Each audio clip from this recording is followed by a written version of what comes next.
और आप सुन रहे हैं हॉरर कहानी, वह भी मेरी जुबानी। तो दोस्तों, आज मैं आपके लिए एक बहुत ही डरावनी कहानी लेकर आया हूं।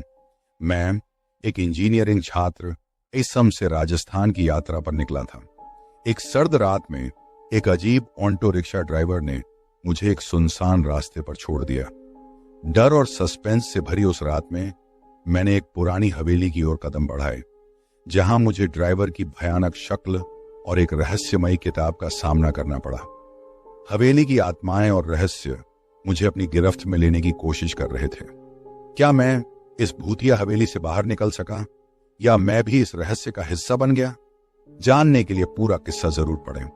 तो दोस्तों, कहानी शुरू करने से पहले मुझे आपसे एक छोटी सी रिक्वेस्ट है कि अगर आप लोग मेरे चैनल पर नए हैं तो मेरे चैनल को सब्सक्राइब करें और मेरी वीडियो को लाइक करें। तो चलिए दोस्तों, बिना समय बर्बाद किए कहानी शुरू करते हैं। हाल ही में इंजीनियरिंग के छात्र के रूप में मुझे राजस्थान की यात्रा करनी पड़ी।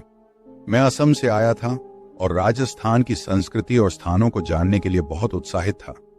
लेकिन मुझे क्या पता था कि मेरी यह यात्रा एक डरावने और असाधारण अनुभव में बदल जाएगी। वो रात बहुत ही सर्द थी और मुझे अचानक अपने दोस्त के घर जाने की जरूरत पड़ी। मैंने बाहर निकलकर एक ऑटो रिक्शा को रोका। ड्राइवर ने अपनी बड़ी बड़ी आंखों से मुझे देखा और एक हल्की मुस्कान दी। मुझे कुछ अजीब सा महसूस हुआ, लेकिन मैंने इसे नजरअंदाज कर दिया। कहाँ चलना है साहब? उसने पूछा। मैंने उसे अपने दोस्त के घर का पता बता दिया और हम चल पड़े। रास्ते में ड्राइवर ने मुझसे बातें करनी शुरू की। वह मेरे बारे में पूछ रहा था, मेरा नाम, मैं कहां से हूं, राजस्थान में क्या काम है। उसकी बातें सुनकर मुझे अब तक सामान्य ही लग रहा था, लेकिन जैसे ही हम शहर के बीच से निकलकर एक सुनसान रास्ते पर पहुंचे, माहौल बदल गया। अचानक ऑटो रुक गया। क्या हुआ? मैंने पूछा। कुछ नहीं साहब, इंजन में कुछ दिक्कत हो गई है, उसने कहा। उसने ऑटो के बोनट को खोला और कुछ देखने लगा। मैं बाहर निकलकर अंधेरे में खड़ा हो गया। चारों ओर सिर्फ जंगल और सन्नाटा था। तभी मैंने देखा कि ड्राइवर अचानक गायब हो गया। मैं डर से थरथराने लगा। मैंने चारों ओर देखा, पर वह कहीं नहीं दिखा। तभी मैंने एक अजीब सी आवाज सुनी। वह आवाज जैसे किसी के रोने की थी। मैं आवाज की दिशा में बढ़ा, लेकिन हर कदम के साथ मेरा दिल जोर जोर से धड़कने लगा। थोड़ी दूर पर मैंने देखा कि एक पुरानी टूटी फूटी हवेली खड़ी है। हवेली की खिड़कियों से हल्की हल्की रोशनी झलक रही थी। मुझे याद आया कि राजस्थान के लोग अक्सर ऐसी हवेलियों के बारे में डरावनी कहानियां सुनाते हैं। लेकिन तब तक मैं ऑटो रिक्शा ड्राइवर के बारे में पूरी तरह भूल चुका था। मैंने हिम्मत जुटाई और हवेली की ओर बढ़ा। जैसे ही मैं हवेली के दरवाजे के पास पहुंचा, दरवाजा खुद ब खुद खुल गया। अंदर जाने पर मैंने देखा कि ड्राइवर वहीं खड़ा था, पर उसकी शक्ल अब बदल चुकी थी। उसकी आंखें लाल हो चुकी थीं और चेहरा बेहद डरावना हो गया था। तुम यहां क्यों आए? उसने गुस्से से पूछा। मैं कुछ कहने की कोशिश कर ही रहा था कि अचानक उसकी गुस्सैल आवाज ने मेरी रीढ़ की हड्डी में सिहरन पैदा कर दी। तुम यहां क्यों आए? उसने फिर से पूछा। उसकी आवाज अब पहले से भी ज्यादा भयानक हो चुकी थी। मैं हकलाते हुए बोलने की कोशिश कर रहा था। मम, मैं तो सिर्फ ऑटो में सफर कर रहा था। आप अचानक गायब हो गए, इसलिए मैं यहां आ गया। उसने मेरी तरफ एक जलती हुई नजर डाली और फिर एक अजीब सी हंसी हंसी। उसकी हंसी से हवेली की दीवारें भी कांपने लगीं। अब तुम यहां से नहीं जा सकते, उसने कहा और दरवाजा अचानक जोर से बंद हो गया। मेरे पास अब कोई और चारा नहीं था। मुझे अंदर ही रहना पड़ा। हवेली के अंदर का माहौल और भी डरावना था। दीवारों पर अजीब अजीब चित्र बने हुए थे, जो किसी प्राचीन समय की काली और रहस्यमयी कहानियों को बयां कर रहे थे। चारों ओर धूल और जाले थे और एक अजीब सी गंध फैली हुई थी। ड्राइवर ने मुझे एक कमरे की ओर इशारा किया और कहा, वहां जाओ। मैं डरते हुए उस कमरे की ओर बढ़ा और जैसे ही मैंने दरवाजे को खोला, एक पुरानी धूल भरी किताब सामने पड़ी थी। मैंने किताब को उठाया और पन्ने पलटने लगा। उसमें कुछ अजीब और अनजानी भाषा में लिखा हुआ था। एकाएक मुझे ऐसा लगा जैसे कोई मेरे पीछे खड़ा है। मैंने जल्दी से मुड़कर देखा, लेकिन वहां कोई नहीं था। फिर अचानक से कमरे की रोशनी कम होने लगी और मेरे सामने एक साया प्रकट हुआ। वह साया बिल्कुल ड्राइवर की तरह दिखता था, लेकिन उसका चेहरा और भी विकृत और भयानक था। उस साए ने मुझे अपनी ओर खींचा और कहा, तुम्हें इस हवेली का रहस्य जानना है तो सुनो। मैंने अपनी सांसें रोक लीं और उसकी बातों को सुनने लगा। उसने बताया कि यह हवेली किसी समय में एक महान योद्धा की थी जो युद्ध में मारा गया था। उसकी आत्मा अब भी इस हवेली में भटक रही है और जो भी यहां आता है वह उसकी आत्मा के कब्जे में आ जाता है। और अब तुम भी इस रहस्य का हिस्सा बन चुके हो, उसने कहा और अचानक गायब हो गया। कमरा फिर से अंधेरे में डूब गया और मैं अकेला रह गया। मैंने जल्दी से उस कमरे से बाहर निकलने की कोशिश की, लेकिन जैसे ही मैं दरवाजे के पास पहुंचा, दरवाजा बंद हो गया। मैं पूरा जोर लगाकर दरवाजे को खोलने की कोशिश करने लगा, लेकिन वह नहीं खुला। तभी मुझे दरवाजे के दूसरी ओर से किसी के चलने की आवाज सुनाई दी। मेरा दिल जोर जोर से धड़कने लगा और मैं पीछे हट गया। दरवाजा धीरे धीरे खुलने लगा और वहां फिर से वही ड्राइवर खड़ा था। तुम यहां से बच नहीं सकते, उसने कहा और उसकी आंखों में एक खौफनाक चमक थी। मैं अब पूरी तरह से घबराया हुआ था। मैंने अपनी सारी हिम्मत जुटाकर पूछा, मुझे यहां से जाने दो, मैं किसी को कुछ नहीं बताऊंगा। ड्राइवर ने फिर से एक भयानक हंसी हंसी और कहा, यहां से बाहर जाने का कोई रास्ता नहीं है। तुम अब इस हवेली का हिस्सा बन चुके हो। मेरे पास अब कोई और विकल्प नहीं बचा था। मैंने अपने चारों ओर देखा और एक खिड़की की ओर भागा। खिड़की से बाहर की ओर झांकते ही मुझे चारों ओर घना जंगल दिखाई दिया। मैंने खिड़की से बाहर कूदने की कोशिश की, लेकिन तभी किसी ने मुझे पीछे से पकड़ लिया और मैं गिर पड़ा। जब मैंने अपनी आंखें खोली तो मैं एक अंधेरे कमरे में बंधा हुआ था। कमरे में सिर्फ एक टिमटिमाती हुई मोमबत्ती जल रही थी और उसके चारों ओर अजीब अजीब आकृतियां बनाई गई थीं। मैंने खुद को छुड़ाने की कोशिश की, लेकिन रस्सियां बहुत मजबूत थीं। तभी दरवाजा खुला और एक बूढ़ा आदमी अंदर आया। उसकी आंखों में एक अजीब सी चमक थी और उसने कहा, तुम यहां क्यों आए? मैंने उसे सब कुछ बताया, लेकिन उसने मेरी कोई बात नहीं सुनी। तुमने इस हवेली के रहस्यों को जानने की कोशिश की है, अब तुम्हें इसकी कीमत चुकानी होगी, उसने कहा और बाहर चला गया। अब मैं यहां इस अंधेरे कमरे में फंसा हुआ हूं और हर गुजरते पल के साथ मेरा डर बढ़ता जा रहा है। क्या मैं कभी इस हवेली से बाहर निकल पाऊंगा? क्या यह ड्राइवर और बूढ़ा आदमी सच में भूत है, या यह सब सिर्फ मेरे दिमाग का भ्रम है? ये सवाल मेरे मन में गूंज रहे हैं और मैं यहां अकेला अंधेरे में अपने भाग्य का इंतजार कर रहा हूं। अंधेरे कमरे में बंधा हुआ मेरी सांसें तेज हो रही थीं और दिल की धड़कनें इतनी तेज थीं कि मुझे लगा कि अब यह रुक जाएगा।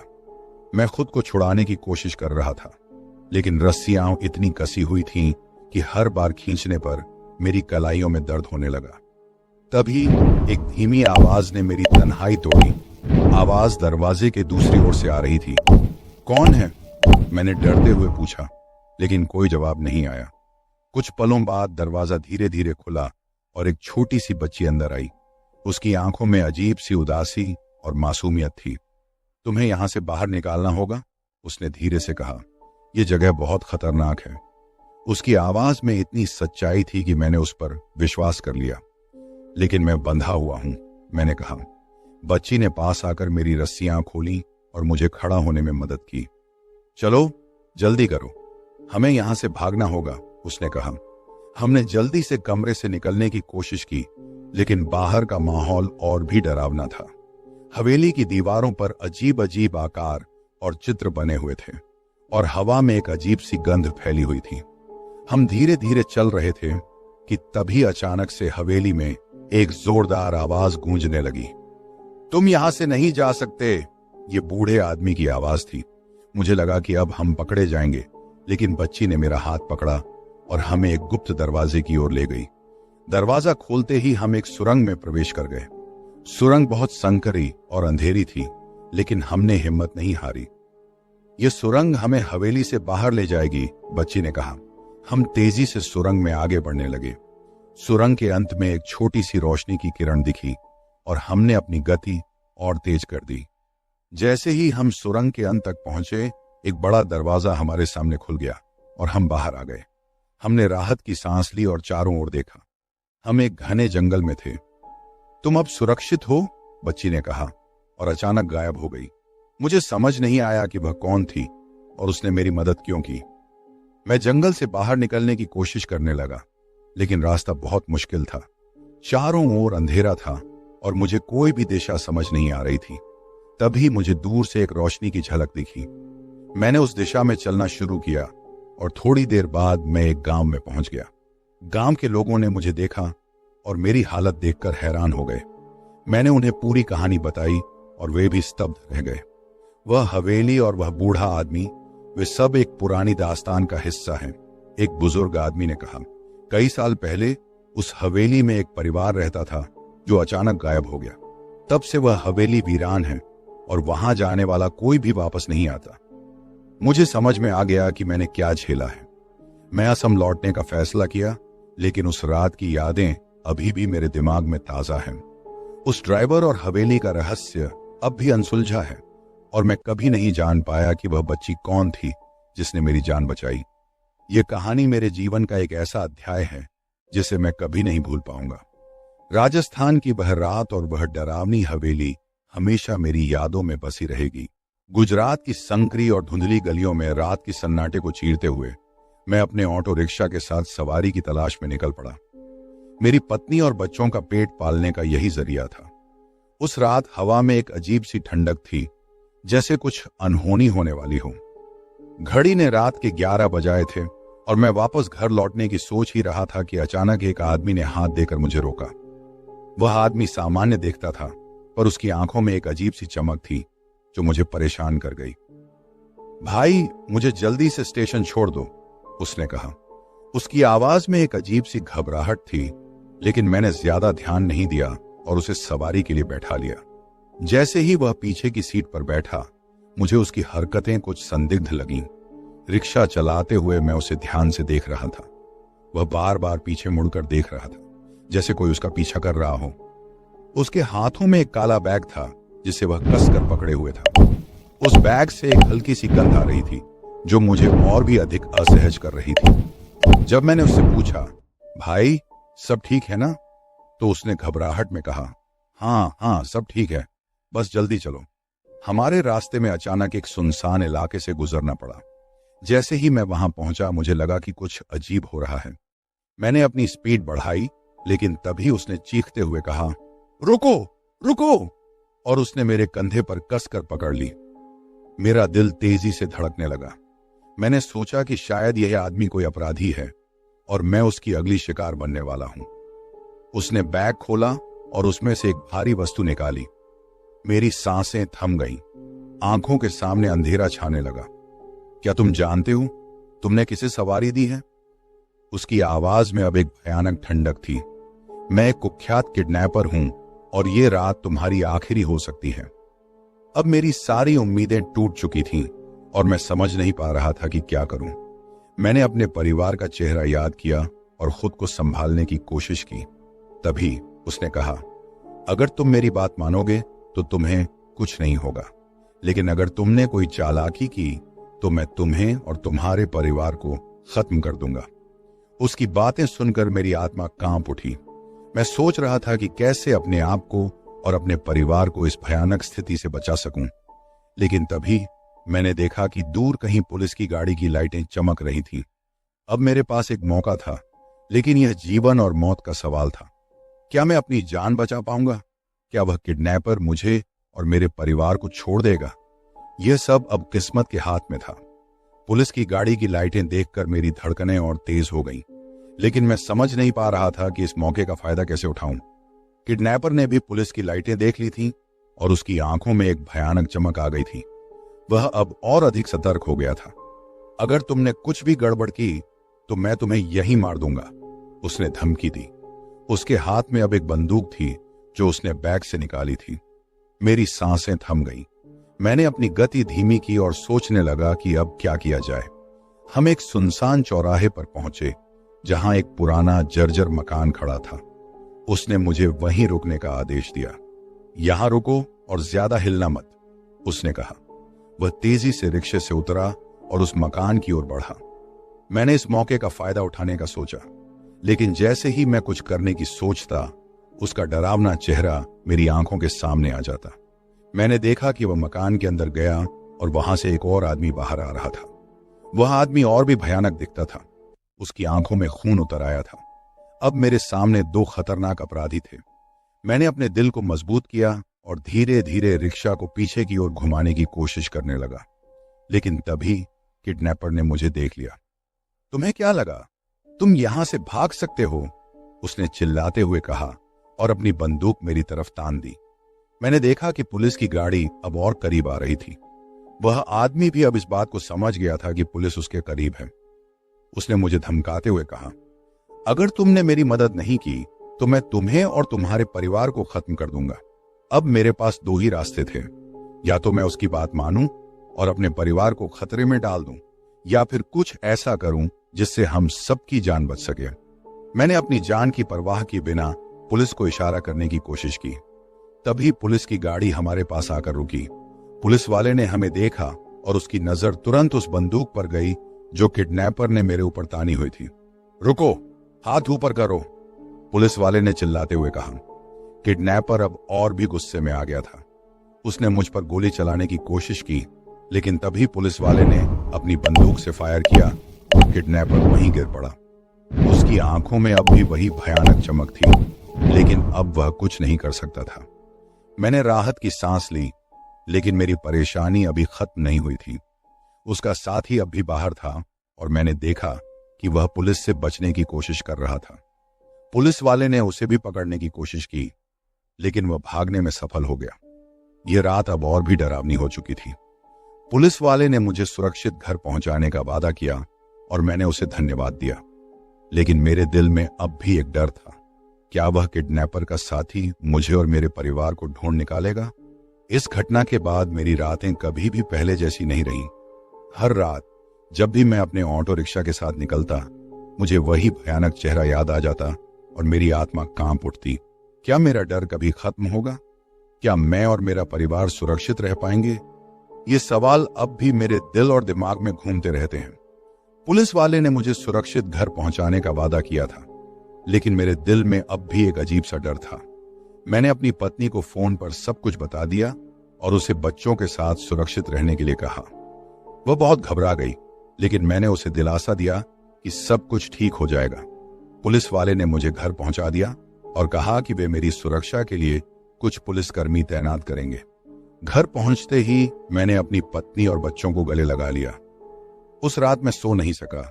हर छोटी से छोटी आवाज पर मेरी नींद टूट जाती और मुझे लगता कि वह किडनैपर का साथी आ गया है।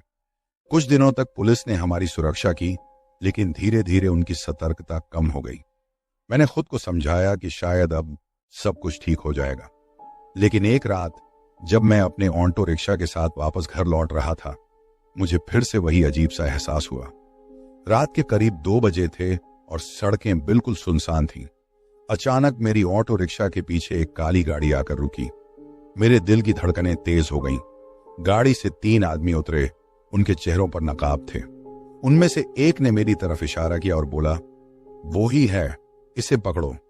मैंने अपनी ऑटो रिक्शा को तेजी से भगाने की कोशिश की, लेकिन वे लोग बहुत तेज थे।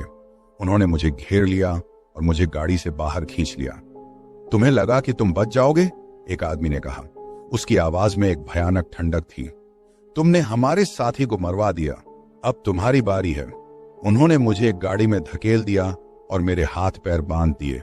मैं चीखना चाहता था, लेकिन मेरे मुंह पर टेप लगा दिया गया। गाड़ी चलने लगी और मैं अंधेरे में खो गया।